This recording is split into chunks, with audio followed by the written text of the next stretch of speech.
કેમ છો મિત્રો? બધા મજામાં છો ને? પવિત્ર પુરુષોત્તમ માસના સૌને જય શ્રી કૃષ્ણ. આજે પાવનધારા 22મી ગૌ સેવાનું ફળ. તો આવો સાંભળીએ આપણે બધા વાર્તા. રતનપુર નામે એક ગામમાં એક સોનારણ રહે. તેનું નામ રતન. નાનું સરખું ઘર. જગતમાં એનું કોઈ નહીં. ન મા, ન બાપ, ન ભાઈ, ન બહેન, ન દીકરો કે ન દીકરી. ઘેર ઘેર દરણા દળે છે, પ્રભુનું ભજન કરે છે અને સુખ અને સંતોષથી જીવનના દાડા કાઢે છે. રતનના ઘરની પાસે જ એક વાણિયાનું ઘર હતું. એક દિવસ ત્યાં કથા બેઠી. રતન તો માળા લઈને રોજ કથા સાંભળવા જાય. એક ચિત્તે કથા સાંભળે અને ભગવાનનું નામ લે. એક દિવસ કથાકારે પવિત્ર પુરુષોત્તમ માસનું અતિ પુણ્યદાયી મહાત્મય સમજાવ્યું અને છેલ્લે કહ્યું કે મનુષ્ય દેહ ધારણ કર્યા પછી જે નર નારી યજ્ઞ કરે છે કે 184ના ફેરામાંથી મુક્તિ મળે છે અને એ માટે યજ્ઞ કરવો પડે. આ સાંભળીને રતન અફસોસ કરવા લાગી કે અરે રે રે રે, મારી પાસે જો ધન હોત તો કેટલું સારું હતું. હું પણ યજ્ઞ કરત તો મારા પણ ભાગ્ય ખુલી જાત. હું 184ના ફેરામાંથી મુક્ત થઈ જાત. પણ મારા તો ભાગ્ય જ ફૂટેલા છે. બચપનમાં મા બાપ મરી ગયા. લગ્ન પછી તરત પતિ ગુજરી ગયા. ઘરમાં વાલની વીંટીએ નથી. થોડું ઘણું ધન હોત તો એ નાનકડો યજ્ઞ કરત. પણ હવે ભર ભવનું બાંધવું કેમ? રતન આમ અફસોસ કરતી હતી ત્યાં કથાકારે કથા આગળ ચલાવતા એવું કહેવા લાગ્યો કે દ્રવ્ય હોય તો જ યજ્ઞ કરવું એ શક્ય નથી. દ્રવ્ય વગર પણ યજ્ઞ થઈ શકે છે. એક બીજા પ્રકારનો પણ યજ્ઞ છે જેને શ્રમ યજ્ઞ અથવા તો સેવા યજ્ઞ. આ બંને યજ્ઞ પણ એટલા જ ફળદાયી છે. આ સાંભળી અને રતન તો આનંદમાં આવી ગયા. એણે તો તરત જ શ્રમ યજ્ઞ અને સેવા યજ્ઞ કરવાનો સંકલ્પ કરી લીધો. ગામને બહાર એક તળાવ હતું. તળાવને કાંઠે એક મહાત્માની મઢુલી હતી. દેખાવે સીધા સાદા જણાતા મહાત્મા અતિ પવિત્ર પુરુષ હતા. ત્રિકાળનું જ્ઞાન ધરાવતા હતા. એટલે ત્રિકાળ જ્ઞાની હતા. ઘણા તેમના દર્શન કરવા આવતા. તેમની ચરણની રજ લેતા. રતન પણ રોજ તળાવે લુગડા ધોવા જતી ત્યારે અચૂકા મહાત્માના દર્શન કરતી. રતને નક્કી કર્યું કે શ્રમ યજ્ઞ અને સેવા યજ્ઞ કરવા માટે મહાત્માની મઢુલી જ યોગ્ય છે. મઢુલીને સ્વચ્છ રાખીશ, મહાત્માની સેવા કરીશ. બીજા દિવસે પ્રાતઃકાળે જ રતન તો મઢુલીએ પહોંચી ગઈ. જોઈ તો મઢુલી ખાલી. મહાત્મા તો શું છે કે રોજ સવારે જંગલમાં ફરવા નીકળી જાય. રતને તો ઘડીકમાં મઢુલી અને આંગણું વાળીને ચોખ્ખા ચણક કરી દીધા. તળાવેથી પાણી લાવી અને આંગણામાં પાણી છાડ્યું. ત્યાં સુંદર રંગોળી પૂરી. મઢુલીના બારણે આસોપાલવનું તોરણ બાંધ્યું. મહેકતા ફૂલો ગોઠવ્યા. પછી પાણીનું માટલું ભરી દીધું અને મઢુલીના વાસણો જે પડ્યા હતા એ માંજી કરી અને એકદમ સુંદર રીતે ગોઠવી દીધી. એટલે મઢુલીને ઉડીને આંખે વળગે ને એવી બનાવી દીધી. અને પછી તો રતન હરખાથી ઘરે ગઈ. આજે એણે શ્રમ યજ્ઞ કર્યો હતો એ વાતનો એને અપાર આનંદ હતો. હવે થોડી વારે મહાત્મા જંગલમાંથી ફરીને પાછા આવ્યા. આવીને જોઈએ છે તો એકદમ ઝૂંપડી ચોખ્ખી ચણક થઈ ગઈ હતી. પાણી છાંટેલું છે, તોરણ બાંધેલા છે. આવી સેવા કરનારને મહાત્માએ મનોમન આશીર્વાદ આપ્યા. પછી તો શું, રતન રોજ આવવા લાગી. આ બાજુ મહાત્મા જંગલમાં ફરવા જાય ને આ બાજુ રતન મઢુલી સાફ કરીને ઝડપથી બધું ચોખ્ખું ચણક કરી આવે. મહાત્મા પાછા આવે તો ઘડીકમાં તો આમ વિસ્મયમાં ડૂબી જાય અને એમની પ્રસન્નતાનો પાર ન રહે. આમ બી મિત્રો કહેવાય છે ને કે તમારી ગેરહાજરીમાં તમારું કામ કોઈ વ્યવસ્થિત રીતે તમને ગમે એવી રીતે કરીને જતું રહે અને એ પણ કોઈ ડિમાન્ડ ના કરે તો તમને એમ કેટલું સારું લાગે. તમને એમ અંતરથી એને તમે આશીર્વાદ આપો ને. અને અંતરના આશીર્વાદ હંમેશા કામ કરે છે. એક દિવસ મહાત્માએ વિચાર કર્યો કે રોજ રોજ આવી રીતે મારી ઝૂંપડી કોણ ચોખ્ખી ચણક કરી નાખે છે? એ મારે તો જાણવું જ જોઈએ. આમ વિચારીને મહાત્મા એક દિવસ જંગલમાં ફરવા ન ગયા, ઝૂંપડીની પાછળ જ સંતાઈ ગયા. રતન તો રોજની જેમ આવીને કામે વળગી. ઝડપથી કામ આટોપીને જતી હતી ત્યાં મહાત્માએ એને પૂછ્યું, ભલી ભાઈ, તું શા હેતુથી આવી મારી ગુપ્ત સેવા કરે છે? મારા સુખ માટે તું શું કામ શ્રમ કરે છે? તારી સેવા અને તારા શ્રમથી હું તારા પર પ્રસન્ન થયો છું. તારી શું ઈચ્છા છે મન કહે. ત્યારે રતન બંને હાથ જોડીને પ્રણામ કરતા બોલી કે હે મહારાજ, હું ગરીબ અબૂધ વિધવા બાઈ છું. એક દિવસ મેં કથામાં સાંભળ્યું કે યજ્ઞનું ફળ ઘણું મળે છે, પણ હે પ્રભુ, મારી પાસે તો ફૂટી કોડીએ નથી, તો મારે યજ્ઞ કઈ રીતે કરવો? કથામાં પછી એવું પણ આવ્યું કે તમે યજ્ઞ ના કરી શકતા તો શ્રમ યજ્ઞ કરો, સેવા યજ્ઞ કરો, તો પણ તમને એટલું જ ફળ પ્રાપ્ત થાય છે. તેથી હું આ કામ કરી રહી છું. રતનની સેવા ભક્તિથી ખુશ થયેલા મહાત્મા કહેવા લાગ્યા કે હે ભલીબાઈ, હું તારા પર અતિ પ્રસન્ન છું અને હું તને મુક્તિનો માર્ગ દેખાડું છું. તું ધ્યાનપૂર્વક સાંભળ. આજથી 8 દિવસ પછી પવિત્ર પુરુષોત્તમ માસ શરૂ થાય છે.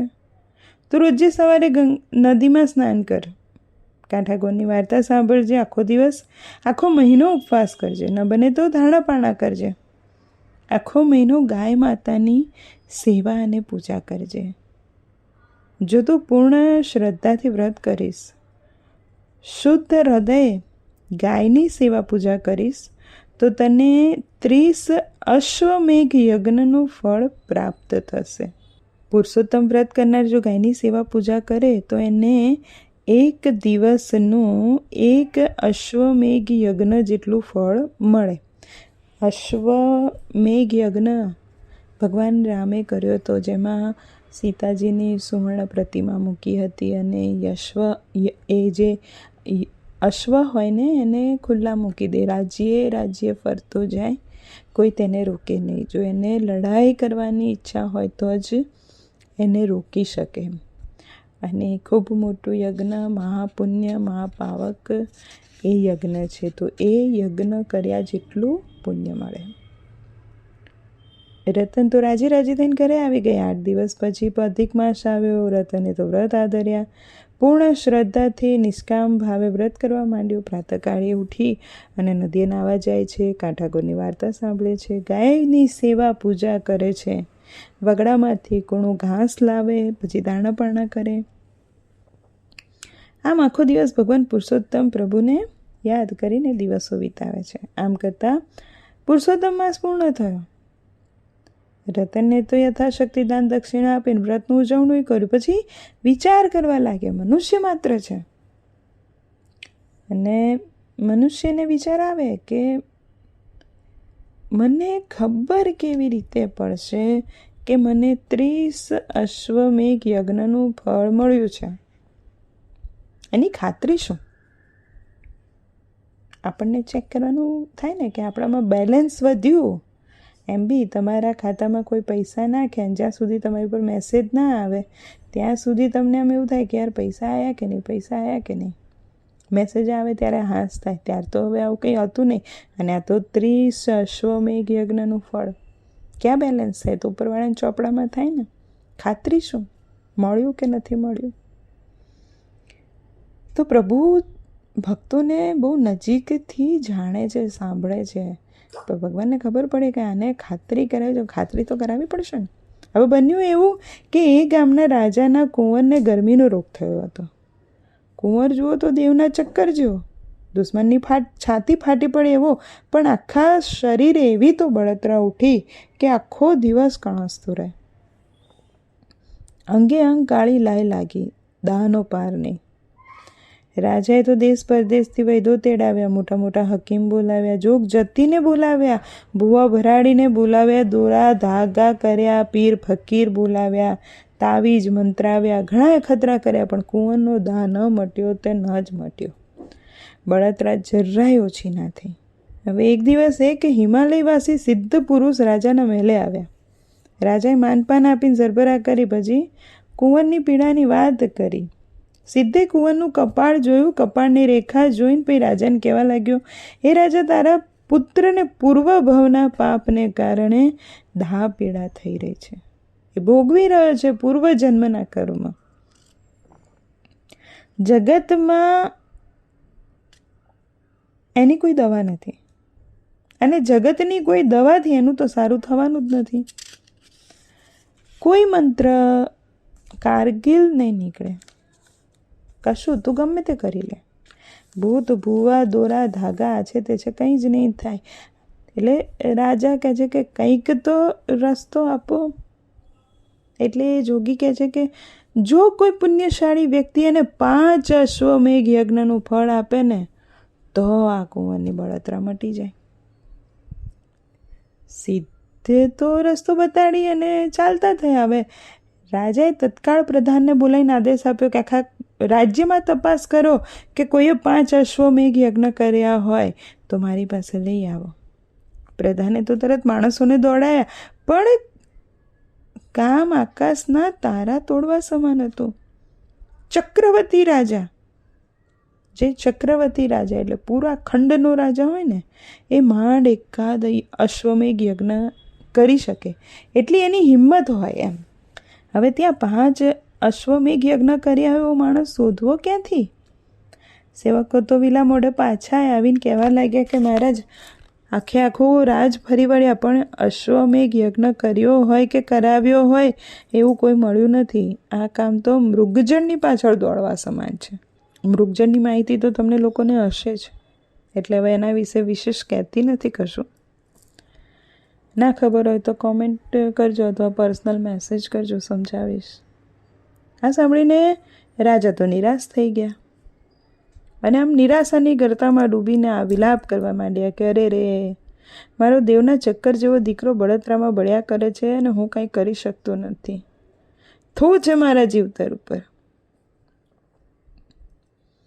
હવે આ વાત ઉડતી ઉડતી રતનના કાને આવી. એણે સાંભળ્યું કે જો કોઈ માણસ 5 અશ્વમેઘ યજ્ઞનું ફળ રાજન કુંવરને આપે ને તો એનો દાહ શમે. આ વાત સાંભળીને તો રતનને વિચાર આવ્યો કે પેલા મહાત્માની વાતની ખાતરી કરવાનો અવસર મળી ગયો. લાવ ખાતરી તો કરું કે મને ખરેખર 30 યજ્ઞનું ફળ મળ્યું છે કે નહીં. હવે રતન તો હરખભેર દોડી ગઈ રાજાના મહેલમાં. રાજાને પ્રણામ કરીને કહેવા લાગી કે હે રાજન, જો તમે રજા આપો ને તો હું તમારા કુંવરને 5 અશ્વમેઘ યજ્ઞનું ફળ અર્પણ કરવા માટે ઈચ્છું છું. રાજા તો હેબતાઈ ગયો. રતનની સામે આમ તાકીને જોઈ રહ્યો કે બાઈ, અરે આ બાઈના દરહણ એવું કહેતા નથી કે આ બાઈએ કોઈ દી 5 પૈસાનું દાન કર્યું હોય. ખાવાના સાસા છે, સાડલા ને 17 તો થીગડા છે. અને આવી બાઈ, આ બાઈની સ્થિતિ મને જરાય સારી જણાતી નથી. અને આ બાઈ કયા મોઢે 5 અશ્વમેઘ યજ્ઞનું પુણ્ય આપવાની વાત કરી રહી છે. હવે રાજાને પોતાની સામે આમ ફાટેલી આંખે તાકી રહેલો જોઈને રતન કહેવા લાગી કે હે મહારાજ, હું ઘણી ગરીબ છું. મેં કોઈ અશ્વમેઘ યજ્ઞ કર્યો નથી, પણ મેં પવિત્ર પુરુષોત્તમ માસનું વ્રત પૂર્ણ શ્રદ્ધાથી કર્યું છે અને આખો મહિનો ગાયની સેવા પૂજા કરી છે, ધારણા પારણા કર્યા છે. અને આ બધું મેં એક મહાત્માને કહેવાથી કર્યું છે.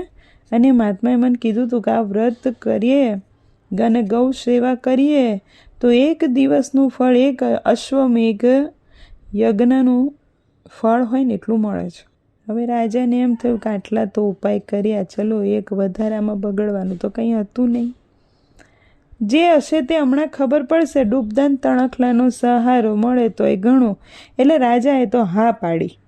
રતનને લઈ ગયા કુંવર પાસે. હવે રતને તો પવિત્ર ગંગાજળ હાથમાં લીધું અને અંજલિ ભરી અને 4 દિશામાં છાંટ્યું. પછી પવિત્ર જળની અંજલિ ભરીને પુરુષોત્તમ પ્રભુનું ધ્યાન ધર્યું કે હે દયાળુ, જો એ મહાત્માના વચન સાચા હોય, વ્રતની સાથે ગૌ સેવા કાર્યનું અશ્વમેઘ યજ્ઞ કર્યા જેટલું ફળ મળતું હોય તો હું મારા 5 દિવસનું ફળ રાજી ખુશીથી કુંવરને આપું છું. તો હે પ્રભુ, કુંવરનો બધો જ દાહ શમી જાય અને એને શીતળતા થાય. આટલું કહીને રતને કણસતા કુંવરના દેહ પર જળ છાંટ્યું અને 2 ટીપા એના મુખમાં રેડ્યા. અને એ જ ક્ષણે કુંવરની બળતરા શમવા લાગી. થોડી વારમાં તો એનો દાહ સાવ શમી ગયો. કુંવરની આંખમાં હર્ષના જળજળિયા આવી ગયા. રાજા તો આ ચમત્કાર જોઈને ચકિત જ થઈ ગયો. હજી હમણાં કુંવર રડતો હતો, તરફડતો હતો, કણસતો હતો અને અત્યારે સાવ શાંત થઈ ગયો છે. મુખ પર પ્રફુલ્લિતતા છવાઈ રહી છે. રાજા તો હજી વિચાર કરે છે ત્યાં તો કુંવર ઉઠીને રતનના પગમાં પડી ગયો. અશ્રુથી રતનના પગ પખાડવા લાગ્યો ને બોલ્યો કે માં, તમે મને નવી જિંદગી આપી છે. તમે મને 5 યજ્ઞનું ફળ ન આપ્યું હોત તો હું જિંદગીભર કાળી બળતરા ભોગવત. રાણી પણ રતનના પગમાં પડી ગઈ. રાજા પણ પ્રણામ કરીને કહેવા લાગ્યો કે બાઈ, તું અમારા માટે માતા સમાન છે. તમારી ભક્તિ અને શ્રદ્ધા અને પુણ્ય પ્રભાવે મારા કુંવરને નવી જિંદગી મળી છે. અમે 7 જન્મ સુધી તારો આ ઉપકાર નહીં ભૂલી શકીએ. તો હે માં, હવે મને કહો કે હું તમારી શું સેવા કરું? તમને જે ઈચ્છા હોય તે માંગો. કહો તો આખું રાજ આપી દઉં, કહું તો રાજનો ખજાનો ખોલી દઉં. ત્યારે ભોળી રતન કહેવા લાગી કે હે રાજા, પુરુષોત્તમ પ્રભુની મારા પર ઘણી કૃપા છે. પ્રભુએ મને જે કાંઈ આપ્યું છે ને તેનાથી મને સંતોષ છે. સોના મોરોની મારે શું જરૂર? જવર ઝવેરાત મારે શું ખપના? હે રાજા, મારી એવી ઈચ્છા છે કે તું અને તારી રાણી આજીવન પુરુષોત્તમ વ્રત કરવાનો સંકલ્પ કરો, ગૌ સેવા કરો, એમાં જ કલ્યાણ છે. રાજા રાણીએ તો ત્યાં જ આજીવન પૂર્ણ પુરુષોત્તમ પ્રભુનું વ્રત કરવાનો સંકલ્પ કર્યો. રતનને 1000 સોનામોરો ભેટમાં આપી અને વાજતે ગાજતે એને ઘરે પહોંચાડી. રતને આખી જિંદગી ભગવાન પુરુષોત્તમનું વ્રત કર્યું અને અંતે વૈકુંઠને પામી. ગૌ સેવાનું ફળ અપાર, કરોડો દેવોનો વાસ. ગૌની સેવા પૂજા કરે તે ઘર સદા ઉલ્લાસ. ગૌ માતાની સેવા તો આપણો કાનુડોય કરતો હતો, બધાને યાદ જ છે. હે પૂર્ણ પુરુષોત્તમ પ્રભુ, જેવા તમે રતનને ફળ્યા તેવા વ્રત કરનાર, ગાયની સેવા કરનાર, વ્રત વાર્તા સાંભળનાર અને વાર્તા કહેનાર તમામને ફળજો. અને સૌના અંતર્મનમાં સંતોષનો ભાવ જાગૃત કરજો. મિત્રો, જીવનમાં સંતોષ હોવો ને ખૂબ અઘરી વાત છે આજના જમાનામાં. ગમે તેટલું હોવા છતાં મનુષ્યને હંમેશા ઓછું જ પડે છે. નાહકની મૂડી, નાહકની વસ્તુઓ અને નાહકની ચિંતા કરીને જે એની પાસે આનંદ છે ને એને ખોઈ રહ્યો છે. તો મિત્રો, નવી વાર્તા આવે ત્યાં સુધી મોજ કરો અને રોજ કરો. સૌને જય શ્રી કૃષ્ણ.